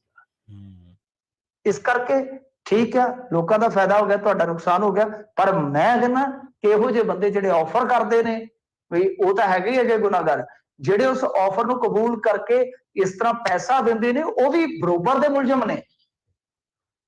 ਜੀ ਬਿਲਕੁਲ ਜੀ, ਬਿਲਕੁਲ। ਪੈਸੇ ਤਾਂ ਇਹ ਤੁਹਾਡੀ ਵਾਲੀ ਗੱਲ ਸਹੀ ਹੈ, ਪੈਸੇ ਇਹਨੇ ਹੋਰ ਇਕੱਠੇ ਕਰਨੇ ਸੀ। ਜਿਹੜਾ 49 ਲੱਖ ਦੇਈ ਜਾਂਦਾ, ਉਹ ਐਂ ਥੋੜਾ ਵੀ ਉੱਥੇ ਜਾ ਕੇ ਇਮਾਨਦਾਰੀ ਨਾਲ ਚੇਅਰ ਮੱਲ ਕੇ ਤੇ ਕੰਮ ਕਰੂਗਾ। ਉਹਨੇ ਪੰਡਾ ਮੰਨਣੀਆਂ ਉੱਥੇ, ਉਹਨੇ ਥਾਲੀ ਥੋੜਾ ਖੜਕਾਉਣੀ ਆ ਉੱਥੇ, ਉਹਨੇ ਤਾਂ ਥਾਲੀ ਭਰਨੀ ਆ। ਅੱਛਾ ਮਿੰਟੂ ਜੀ, ਅਗਲੀ ਖਬਰ ਦੀ ਗੱਲ ਕਰੀਏ। ਮੈਂ ਬੜਾ ਸਸ਼ੋ ਪੰਜ ਦੇ ਵਿੱਚ ਆ ਵੀ ਅੱਗੇ ਨੰਬਰ ਘੱਟ ਆਉਂਦੇ ਸੀ ਜਦੋਂ ਆਪਾਂ ਪੜ੍ਹਦੇ ਸੀ, ਤੇ ਘਰ ਦੇ ਵੀ ਕੁੱਟਦੇ ਸੀ ਤੇ ਟੀਚਰ ਵੀ ਕੁੱਟਦੇ ਸੀਗੇ ਕਿ ਬਾਈ ਤੂੰ ਪੜ੍ਹਿਆ ਕਰ, ਤੂੰ ਨਲਾਇਕ ਹੁੰਦਾ ਜਾਂਦਾ ਤੇ ਨੰਬਰ ਤੇਰੇ ਘੱਟ ਆਏ ਆ। ਹੁਣ ਨੰਬਰ ਘੱਟ ਆਉਣ ਦੇ ਚੱਕਰ 'ਚ ਅਧਿਆਪਕ ਬਣ ਕੇ ਕੁੱਟੇ, ਇਹ ਮਿੰਟੂ ਜੀ ਗੱਲ ਕਿੱਧਰ ਨੂੰ ਗਈ? ਐਂ ਹੈ ਜੀ, ਜ਼ਮਾਨਾ ਉਲਟਾ ਹੋ ਗਿਆ ਹੈ। ਹੁਣ ਬਾਂਸ ਉਲਟੇ ਬਰੇਲੀ ਨੂੰ ਤੁਰ ਪਏ ਨੇ, ਇਹ ਜ਼ਮਾਨਾ ਉਲਟ ਹੈ ਇਸ ਟਾਈਮ। ਤਾਂ ਖੈਰ ਇਹ ਦੁਮਕਾ ਦੀ ਘਟਨਾ ਹੈ, ਜਿੱਥੇ ਅੱਗੇ ਵੀ ਬੜੀ ਇੱਕ ਸ਼ਰਮਨਾਕ ਘਟਨਾ ਵਾਪਰੀ, ਜਿੱਥੇ ਇੱਕ ਨੌਜਵਾਨ ਤੋਂ ਤੰਗ ਹੋ ਕੇ, ਸੌਰੀ ਨੌਜਵਾਨ ਨੇ ਤੰਗ ਕਰਕੇ ਫਿਰ ਮੁੜ ਕੇ ਕੁੜੀ ਨੂੰ ਸਾੜ ਕੇ ਮਾਰਿਆ। ਬਹੁਤ ਜੀ ਬਹੁਤ ਦਿਲ ਅੱਛਾ। ਨੂੰ ਹਿਲਾਉਣ ਵਾਲੀ ਘਟਨਾ ਸੀ, ਉਸੇ ਸ਼ਹਿਰ ਦੀ ਘਟਨਾ ਹੈ। ਤਾਂ ਜਿੱਥੇ ਪ੍ਰੈਕਟੀਕਲ ਐਗਜ਼ਾਮ ਦੇ ਵਿੱਚ ਨੰਬਰ ਘੱਟ ਆਏ, ਇਸੇ ਵਜ੍ਹਾ ਕਰਕੇ ਸਾਰੇ ਸਟੂਡੈਂਟ ਜਿਹੜੇ ਫੇਲ ਹੋ ਗਏ। ਸਟੂਡੈਂਟਾਂ ਦਾ ਦੋਸ਼ ਹੈ ਕਿ ਟੀਚਰਾਂ ਨੇ ਜਾਣ ਬੁੱਝ ਕੇ ਨੰਬਰ ਨਹੀਂ ਲਾਏ, ਇਸੇ ਕਰਕੇ ਉਹਨਾਂ ਨੂੰ ਅੰਬ ਦੇ ਰੁੱਖ ਨਾਲ ਬੰਨ ਲਿਆ ਗਿਆ, ਰੱਸੀ ਦੁਆਲੇ ਵਲੇਟ ਦਿੱਤੀ ਗਈ ਤੇ ਫਿਰ ਜੰਮ ਕੇ ਉਹਨਾਂ ਨੂੰ ਕੁੱਟਿਆ ਗਿਆ ਤੇ ਫੇਸਬੁੱਕ ਲਾਈਵ ਕੀਤਾ ਗਿਆ। ਉਹ ਅੱਛਾ। ਕਮਾਲ ਦੀ ਗੱਲ ਹੈ। ਹਾਂਜੀ, ਇਹ ਇੰਡੀਆ ਹੈ ਨਾ, ਇਹ ਇੰਡੀਆ ਹੈ। ਤਾਂ ਖੈਰ ਸਾਰਿਆਂ ਨੂੰ ਹੁਣ ਨਾਮਜ਼ਦ ਕੀਤਾ ਗਿਆ, ਇਹਦੇ ਚ ਪ੍ਰਿੰਸੀਪਲ ਵੀ ਜਿਹੜਾ ਉਹ ਵੀ ਦੱਸਦੇ ਇਨਵੋਲਵ ਆ। ਮਤਲਬ ਉਹਨਾਂ ਨੇ ਕਿਹਾ ਹੋਣਾ ਇਹਨੂੰ ਫੜ ਕੇ ਛਿੱਤਰ ਫੇਰੋ, ਆਪਣਾ ਸਾਰਾ ਰਿਜ਼ਲਟ ਖਰਾਬ ਕਰ ਦਿੱਤਾ, ਜਨਤਾ ਪੈ ਗਈ ਟੁੱਟ ਕੇ। ਜੀ ਪਰ ਇਹ ਕਮਾਲ ਦੀ ਗੱਲ ਹੈ ਯਾਰ, ਤੁਸੀਂ ਟੀਚਰਾਂ ਨੂੰ ਨਹੀਂ, ਤੁਸੀਂ ਇਹਨਾਂ ਨੰਬਰਾਂ ਦੇ ਹੱਕਦਾਰ ਹੀ ਨਹੀਂ ਹੈਗੇ। ਸਹੀ ਕੀਤਾ ਉਹਨਾਂ ਨੇ। ਜੇ ਤੁਹਾਡੀ ਸੋਚ ਇਹੋ ਜਿਹੀ ਹੈ ਨਾ, ਫਿਰ ਇਹਨਾਂ ਨੰਬਰਾਂ ਦੇ ਹੱਕਦਾਰ ਨਹੀਂ। ਇਹ ਤਾਂ ਸਗੋਂ ਜਦੋਂ ਜਿਹੜੀਆਂ ਜੁੱਤੀਆਂ ਉਹਨਾਂ ਦੇ ਮਾਰੀਆਂ ਟੀਚਰਾਂ ਤੇ ਤੁਹਾਡੇ ਪੈਣੀਆਂ ਚਾਹੀਦੀਆਂ ਨੇ, ਕਿਉਂਕਿ ਜਿਸ ਬੰਦੇ ਨੂੰ ਇਹ ਅਕਲ ਨਹੀਂ ਹੈਗੀ, ਤੁਸੀਂ ਰੀਚੈਕਿੰਗ ਕਰਵਾ ਸਕਦੇ ਹੋ। ਇਹਦੇ ਚ ਕੀ ਤੁਹਾਡੇ ਕੋਲ ਆਪਸ਼ਨ ਹੁੰਦੇ ਨੇ। ਪ੍ਰਿੰਸੀਪਲ ਐਡਾ ਬੇਵਕੂਫ ਆ ਕਿ ਤੁਸੀਂ ਰੀਚੈਕਿੰਗ ਕਰਵਾ ਲਓ, ਬਥੇਰੀਆਂ ਫਾਰਮੈਲਿਟੀ ਹੁੰਦੀਆਂ ਜਿਹੜੀਆਂ ਜੀ ਜੀ। ਹੁੰਦੇ ਨੇ। ਇਹ ਬੜੀ ਸ਼ਰਮਨਾਕ ਘਟਨਾ। ਵੈਸੇ ਅੱਜ ਕੱਲ ਕਿਹੜੀਆਂ ਗੱਲਾਂ ਨੇ, ਅੱਗੇ ਤੇ ਨੰਬਰ ਘੱਟ ਆਉਣ ਦਾ ਵੀ, ਨੰਬਰ ਵੱਧ ਆਉਣ ਦਾ ਵੀ, ਚਲੋ ਇਹ ਸਾਰਾ ਕੁਝ ਸਿਲਸਿਲਾ ਚੱਲਦਾ ਸੀ, ਪਰ ਇਹੋ ਜਿਹੀਆਂ ਸ਼ਰਮਨਾਕ ਘਟਨਾਵਾਂ ਨਹੀਂ ਇੰਨੀਆਂ ਨਹੀਂ ਘਟਨਾਵਾਂ ਵਾਪਰਦੀਆਂ। ਕਿਤੇ ਸਟੂਡੈਂਟ ਹੋਰ ਹੀ ਪਿਰਤ ਪਾ ਰਹੇ ਆ, ਇੱਥੇ ਕੋਈ ਬਾਂਹ ਵੱਢ ਜਾਂਦਾ ਮਾਸਟਰ ਦੀ, ਕੋਈ ਗੋਲੀ ਮਾਰ ਜਾਂਦਾ, ਕੋਈ ਕੁਛ ਕਰ ਜਾਂਦਾ। ਇਹਨਾਂ ਨੇ ਤੇ ਨਵਾਂ ਹੀ ਚੰਨ ਚਾੜ ਦਿੱਤਾ ਕਿ ਨਾਲੇ ਉਹਨਾਂ ਨੂੰ ਢਿੱਡ ਤੋਂ ਬੰਨ ਕੇ ਤੇ ਸਾਰਾ ਜਲੀਲ ਕਰਕੇ ਤੇ ਉੱਤੋਂ ਲਾਈਵ ਕਰ ਦਿੱਤਾ।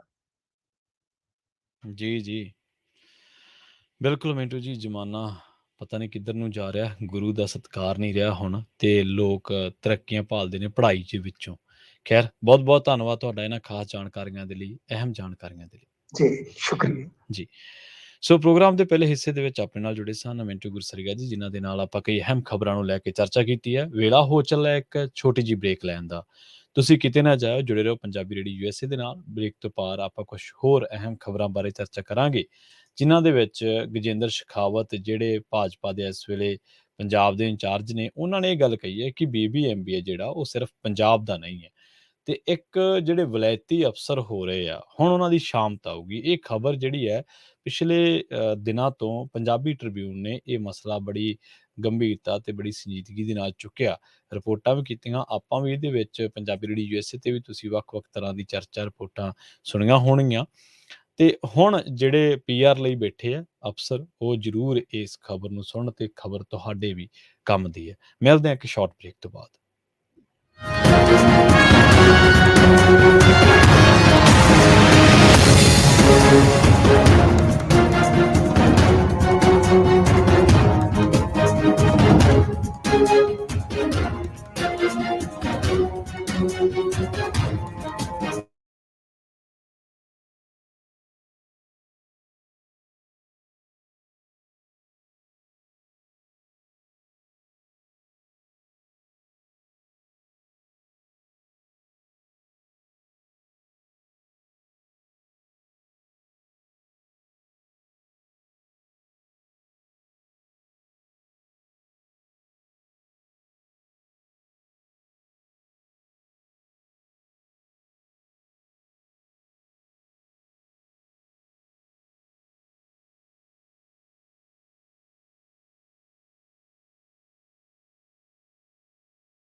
ਬ੍ਰੇਕ ਤੋਂ ਬਾਅਦ ਇੱਕ ਵਾਰ ਮੁੜ ਤੋਂ ਤੁਹਾਡਾ ਸਾਰਿਆਂ ਦਾ ਸਵਾਗਤ ਹੈ। ਤੁਸੀਂ ਜੁੜੇ ਹੋਏ ਹੋ ਪੰਜਾਬੀ ਰੇਡੀਓ ਯੂਐਸਏ ਦੇ ਨਾਲ ਤੇ ਪ੍ਰੋਗਰਾਮ ਚੱਲ ਰਿਹਾ ਖਬਰ ਤੇ ਨਜ਼ਰ। ਖਬਰ ਤੇ ਨਜ਼ਰ ਪ੍ਰੋਗਰਾਮ ਦੇ ਇਸ ਹਿੱਸੇ ਦੇ ਵਿੱਚ ਕੁਝ ਹੋਰ ਅਹਿਮ ਖਬਰਾਂ ਬਾਰੇ ਗੱਲਬਾਤ ਕਰਦੇ ਚੱਲਦੇ ਹਾਂ। ਗੱਲ ਕਰਾਂਗੇ ਗਜੇਂਦਰ ਸ਼ੇਖਾਵਤ ਦੇ ਬਿਆਨ ਦੀ, ਜਿਸ ਬਿਆਨ ਦੇ ਵਿੱਚ ਉਹ ਕਹਿ ਰਹੇ ਨੇ ਕਿ ਬੀਬੀਐਮਬੀ ਸਿਰਫ ਪੰਜਾਬ ਦਾ ਬੋਰਡ ਨਹੀਂ, ਸਗੋਂ ਇਹ ਪੰਜਾਬ ਦੇ ਨਾਲ ਹਰਿਆਣਾ, ਦਿੱਲੀ, ਰਾਜਸਥਾਨ ਦਾ ਸਾਂਝਾ ਬੋਰਡ ਹੈ। ਇਸ ਤੇ ਸਭ ਦਾ ਸਾਂਝਾ ਤੇ ਬਰਾਬਰ ਹੱਕ ਹੈ। ਬੰਦੀ ਸਿੰਘਾਂ ਦੀ ਰਿਹਾਈ ਬਾਰੇ ਉਹਨਾਂ ਨੇ ਕਿਹਾ ਹੈ ਕਿ ਕਾਫੀ ਸਮੇਂ ਤੋਂ ਇਸ ਸੰਬੰਧੀ ਮੰਗ ਤਾਂ ਕੀਤੀ ਜਾ ਰਹੀ ਹੈ, ਪਰ ਉਹ ਬੰਦੀ ਸਿੰਘਾਂ ਦੀ ਸੂਚੀ ਮੰਗ ਕੇ ਥੱਕ ਗਏ ਨੇ। ਪਰ ਹੁਣ ਤੱਕ ਕਿਸੇ ਵੀ ਸਰਕਾਰ ਨੇ ਸਿੱਖ ਕੈਦੀਆਂ ਦੀ ਸੂਚੀ ਹੀ ਨਹੀਂ ਦਿੱਤੀ। ਕੇਂਦਰ ਸਰਕਾਰ ਇਸ ਗੰਭੀਰ ਮੁੱਦੇ ਤੇ ਉਹਨਾਂ ਨੇ ਕਿਹਾ ਕਿ ਹਮਦਰਦੀ ਨਾਲ ਗੌਰ ਕਰ ਰਹੀ ਹੈ। ਕਾਂਗਰਸ ਗਾਂਧੀ ਪਰਿਵਾਰ ਦੀ ਪਾਰਟੀ ਕਰਾਰ ਦਿੱਤਾ ਉਹਨਾਂ ਨੇ। ਨਾਲ ਹੀ ਕਿਹਾ ਕਿ ਭਾਜਪਾ ਦਾ ਵੋਟ ਬੈਂਕ ਹੁਣ ਵਧਿਆ। ਉਹਨਾਂ ਦੇ ਨਾਲ ਬਲਬੀਰ ਸਿੱਧੂ, ਤੀਕਸ਼ਣ ਸੂਦ, ਸੁਭਾਸ਼ ਸ਼ਰਮਾ ਤੇ ਹੋਰ ਵੀ ਕਈ ਆਗੂ ਜਿਹੜੇ ਕਾਂਗਰਸ ਦੇ ਵਿੱਚੋਂ ਗਏ ਆ, ਉਹ ਹਾਜ਼ਰ ਸਨ। ਲੰਘੇ ਦਿਨੀ ਪੰਜਾਬੀ ਰੇਡੀਓ ਯੂਐਸਏ ਤੇ ਇੱਕ ਰਿਪੋਰਟ ਕੀਤੀ ਸੀ, ਜਿਸ ਰਿਪੋਰਟ ਦੇ ਵਿੱਚ ਇਹ ਦੱਸਿਆ ਸੀਗਾ ਕਿ ਕਿਸ ਤਰੀਕੇ ਦੇ ਨਾਲ ਭਾਜਪਾ ਜਿਹੜੀ ਹੈ ਉਹ ਹੌਲੀ-ਹੌਲੀ ਪੰਜਾਬ ਦੇ ਵਿੱਚ ਪੈਰ ਪਸਾਰ ਰਹੀ ਹੈ। ਚੋਣ ਪ੍ਰਚਾਰ ਕਰਨਾ, ਆਪਦੇ ਕਾਡਰ ਨੂੰ ਵਧਾਉਣਾ ਹਰ ਇੱਕ ਪਾਰਟੀ ਦਾ ਹੱਕ ਆ, ਅਸੀਂ ਕਿਸੇ ਨੂੰ ਰੋਕ ਨਹੀਂ ਸਕਦੇ। ਪਰ ਤੁਸੀਂ ਦੇਖੋ ਕਿ ਉਹਨਾਂ ਦੀ ਆੜ ਕੀ ਹੈ।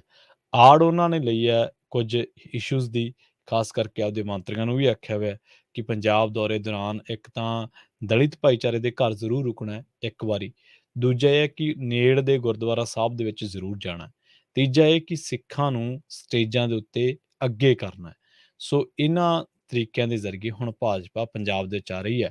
ਪਰ ਦੂਜੇ ਪਾਸੇ ਤੁਸੀਂ ਦੇਖੋ ਕਿ ਬੀਬੀਐਮਬੀ ਜਿਹਦੇ ਵਿੱਚ ਸਾਡੀਆਂ ਪੋਸਟਾਂ ਲਗਾਤਾਰ ਘਟ ਰਹੀਆਂ ਨੇ, ਪੰਜਾਬ ਨੇ ਆਪਦੇ ਅਫਸਰ ਹੀ ਨਹੀਂ ਭੇਜੇ, ਮੁਲਾਜ਼ਮ ਹੀ ਨਹੀਂ ਭੇਜੇ, ਤੇ ਇਹਦੇ ਨਾਲ ਪੰਜਾਬ ਦੇ ਜਿਹੜੇ ਹੋਰ ਇਸ਼ੂ ਨੇ, ਉੱਥੇ ਕੋਣੀ ਮੋੜ ਆ, ਉੱਥੇ ਕੰਟਰਾਡਿਕਸ਼ਨ ਆ, ਉੱਥੇ ਇਹਨਾਂ ਨੂੰ ਪਤਾ ਨਹੀਂ ਲੱਗਦਾ ਵੀ ਕਿੱਧਰ ਭੁਗਤ ਗਏ। ਹੁਣ ਬੀਬੀਐਮਬੀ ਨੂੰ ਤਾਂ ਉਹਨਾਂ ਨੇ ਕਹਿ ਤਾ, ਉਹ ਕਹਿੰਦੇ ਇਹ ਪੰਜਾਬ ਦਾ ਵੀ ਆ, ਹਰਿਆਣੇ ਦਾ ਵੀ ਆ, ਦਿੱਲੀ ਦਾ ਵੀ ਆ, ਰਾਜਸਥਾਨ ਦਾ ਵੀ ਆ, ਸਾਂਝਾ ਸਾਰਿਆਂ ਦਾ। ਚੰਡੀਗੜ੍ਹ ਨੂੰ ਵੀ ਕਹਿ ਦੇਣਗੇ, ਜਦੋਂ ਸੱਤਾ ਦੇ ਵਿੱਚ ਆ ਗਏ ਉਹਦੇ ਕਹਿ ਦੇਣਗੇ, ਐਸਵਾਈਐਲ ਨੂੰ ਵੀ ਕਹਿ ਦੇਣਗੇ। ਪੰਜਾਬ ਦੇ ਪਾਣੀਆਂ ਦੀ ਪਮੈਸ਼ ਹੋਵੇ ਨਾ ਹੋਵੇ, ਪਰ ਇਹ ਜ਼ਰੂਰ ਕਹਿਣਗੇ ਕਿ ਹਰਿਆਣੇ ਦਾ ਹੱਕ ਹੈ। ਤੇ ਜੇ ਹਰਿਆਣੇ ਦਾ ਤੁਹਾਨੂੰ ਇੰਨਾ ਹੀ ਫਿਕਰ ਹੈ ਹਰਿਆਣੇ ਦਾ, ਤੇ ਜਿਹੜੀ ਇੱਕ ਹੋਰ ਐਸਵਾਈਐਲ ਆ, ਉਹਨੂੰ ਤੁਸੀਂ ਕਿਉਂ ਨਹੀਂ ਉਹਨੂੰ ਪਾਣੀ ਦਿੰਦੇ ਹਰਿਆਣੇ ਨੂੰ, ਉਹਦੇ 'ਚ ਦੇ ਦਿਓ। ਜਦਕਿ ਪੰਜਾਬ ਨੇ ਤਾਂ ਦੇਸ਼ ਦੇ ਹੋਰ ਪਾਣੀਆਂ ਤੇ ਕਦੇ ਕਲੇਮ ਕੀਤਾ ਹੀ ਨਹੀਂ ਗਾ। ਇਹ ਸਤਲੁਜ ਯਮੁਨਾ ਲਿੰਕ ਨਹਿਰ ਹੈ। ਇਸੇ ਤਰ੍ਹਾਂ ਇੱਕ ਹੋਰ ਨਦੀ ਜਿਹੜੀ ਕਿ ਨੇਪਾਲ ਤੋਂ ਆਉਂਦੀ ਆ, ਨੇਪਾਲ ਦੇ ਵਿੱਚ ਉਹ ਜਿਹੜੀ ਕਾਲੀ ਨਦੀ ਕਰਕੇ, ਮਹਾਕਾਲੀ ਨਦੀ ਕਰਕੇ ਜਾਣੀ ਜਾਂਦੀ ਹੈ। ਉਹਦਾ ਨਾਂ ਵੀ ਇਸ ਤੇ ਹੀ ਪੈਂਦਾ ਵਾ, ਮੈਨੂੰ ਉਹਦਾ ਨਾਂ ਵਿਸਰ ਗਿਆ, ਪਰ ਉਹ ਨਦੀ ਜਿਹੜੀ ਆ ਉਹ ਬਿਹਾਰ, ਉੱਤਰਾਖੰਡ ਤੇ ਯੂਪੀ ਦੇ ਵਿੱਚ ਆਉਂਦੀ ਹੈ। ਤਾਂ ਜਿਹੜੇ ਮਾਹਰ ਨੇ ਪਾਣੀਆਂ ਦੇ, ਉਹ ਕਹਿੰਦੇ ਕਿ ਉਸ ਨਦੀ ਦੇ ਵਿੱਚ ਇੰਨਾ ਕੁ ਪਾਣੀ ਹੈ ਕਿ ਬਿਹਾਰ ਦੇ ਨਾਲ ਉੱਤਰਾਖੰਡ ਤਾਂ ਚਲੋ ਉੱਚੇ ਥਾਂ ਰਹਿ ਗਿਆ, ਬਿਹਾਰ, ਯੂਪੀ, ਪੱਛਮੀ ਬੰਗਾਲ ਦੇ ਵਿੱਚ ਵੀ ਉਹ ਜਾਂਦੀ ਹੈ। ਤਾਂ ਉਹ ਕਹਿੰਦੇ ਉੱਥੇ ਹੜ੍ਹ ਆ ਜਾਂਦਾ, ਇੰਨਾ ਪਾਣੀ ਆ ਉਸ ਨਦੀ ਦੇ ਵਿੱਚ।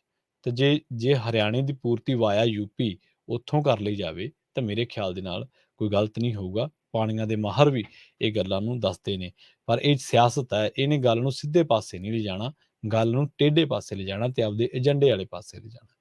ਖੈਰ, ਵਲਾਇਤੀ ਹੋਏ ਅਫਸਰਾਂ ਦੀ ਗੱਲ ਕੀਤੀ ਸੀ। ਪੰਜਾਬ ਸਰਕਾਰ ਨੇ ਹੁਣ ਵਿਦੇਸ਼ਾਂ ਦੇ ਵਿੱਚ ਪੱਕੀ ਰਿਹਾਇਸ਼ ਕਰਨ ਦੇ ਲਈ ਚੋਰੀ ਛਿਪੇ ਪੀਆਰ ਲੈਣ ਵਾਲੇ ਅਧਿਕਾਰੀਆਂ ਤੇ ਮੁਲਾਜ਼ਮਾਂ ਦੇ ਖਿਲਾਫ ਤੁਰੰਤ ਕਾਰਵਾਈ ਕਰਨ ਦੇ ਹੁਕਮ ਜਾਰੀ ਕਰ ਦਿੱਤੇ ਨੇ। ਪਰਸੋਨਲ ਵਿਭਾਗ ਨੇ ਇਹ ਜਿਹੜਾ ਪੱਤਰ ਜਾਰੀ ਕੀਤਾ ਹੈ ਤੇ ਪੰਜਾਬ ਸਰਕਾਰ ਦੇ ਸਾਰੇ ਵਿਭਾਗਾਂ ਨੂੰ ਉਹਦੇ ਵਿੱਚ ਕਿਹਾ ਕਿ ਜਿਹੜੇ ਅਫਸਰਾਂ ਨੇ ਤੇ ਮੁਲਾਜ਼ਮਾਂ ਨੇ ਵਿਦੇਸ਼ਾਂ ਦੇ ਵਿੱਚ ਪੀਆਰ ਲੈ ਰਹੀ ਹੈ ਜਾਂ ਫਿਰ ਲੈ ਰਹੇ ਨੇ, ਉਹਨਾਂ ਦੇ ਖਿਲਾਫ 1 ਹਫ਼ਤੇ ਦੇ ਅੰਦਰ ਤੁਰੰਤ ਕਾਰਵਾਈ ਕੀਤੀ ਜਾਵੇ। ਇਸ ਤਰ੍ਹਾਂ ਪੀਆਰ ਲੈਣ ਵਾਲੇ ਅਫਸਰਾਂ ਤੇ ਮੁਲਾਜ਼ਮਾਂ ਕੋਲ ਹੁਣ ਕੋਈ ਰਸਤਾ ਨਹੀਂ ਬਚੇਗਾ। ਇਹ ਖਬਰਾਂ ਪੰਜਾਬੀ ਟ੍ਰਿਬਿਊਨ ਨੇ ਬੜੀਆਂ ਪ੍ਰਮੁੱਖਤਾ ਦੇ ਨਾਲ ਛਾਪੀਆਂ ਸਨ। ਹੁਣ ਭਗਵੰਤ ਮਾਨ ਨੇ ਇਸ ਖਬਰ ਦਾ ਨੋਟਿਸ ਲੈਂਦਿਆਂ ਪਰਸੋਨਲ ਵਿਭਾਗ ਨੂੰ ਕਾਰਵਾਈ ਕਰਨ ਦੀ ਹਦਾਇਤ ਕੀਤੀ ਹੈ, ਜਿਸ ਤੋਂ ਬਾਅਦ ਇਹ ਪੱਤਰ ਜਿਹੜਾ ਉਹ ਜਾਰੀ ਕੀਤਾ ਗਿਆ।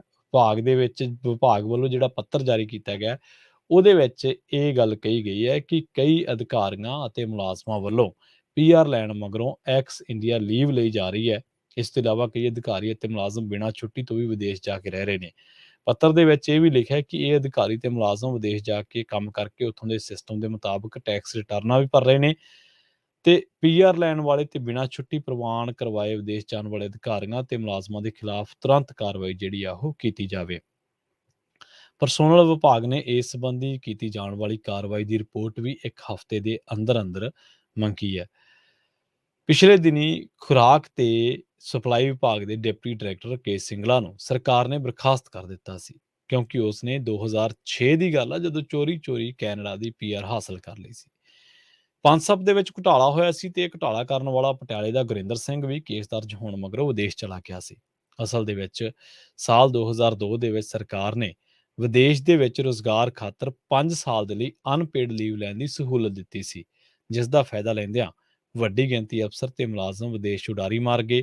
ਵਿਦੇਸ਼ ਜਾ ਕੇ ਵਸਣ ਵਾਲਿਆਂ ਦੇ ਵਿੱਚ ਖੇਤੀਬਾੜੀ ਨਾਲ ਜੁੜੇ ਅਫਸਰ, ਪਸ਼ੂ ਪਾਲਣ ਦੇ ਨਾਲ ਜੁੜੇ ਅਫਸਰ ਤੇ ਸਿੱਖਿਆ ਵਿਭਾਗ ਦੇ ਅਧਿਕਾਰੀਆਂ ਤੇ ਮੁਲਾਜ਼ਮਾਂ ਦੀ ਗਿਣਤੀ ਜ਼ਿਆਦਾ ਹੈ।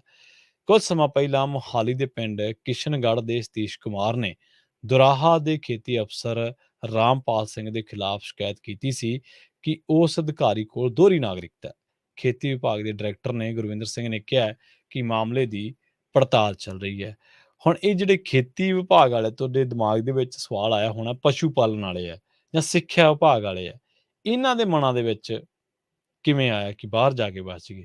ਅਸਲ ਦੇ ਵਿੱਚ ਇਹਨਾਂ ਦਾ ਜਿਹੜਾ ਰਾਬਤਾ ਉਹ ਗਰਾਊਂਡ ਲੈਵਲ ਤੇ ਜ਼ਿਆਦਾ ਰਹਿੰਦਾ ਹੈ। ਪਿੰਡਾਂ ਦੇ ਵਿੱਚੋਂ ਆਬਾਦੀ ਬਾਹਰ ਜਾ ਕੇ ਬਾਹਰਲੇ ਮੁਲਕਾਂ ਨੂੰ ਜ਼ਿਆਦਾ ਆਈ ਹੈ, ਸ਼ਹਿਰੀ ਆਬਾਦੀ ਘੱਟ ਆਈ, ਹੁਣ ਆ ਰਹੀ ਹੈ।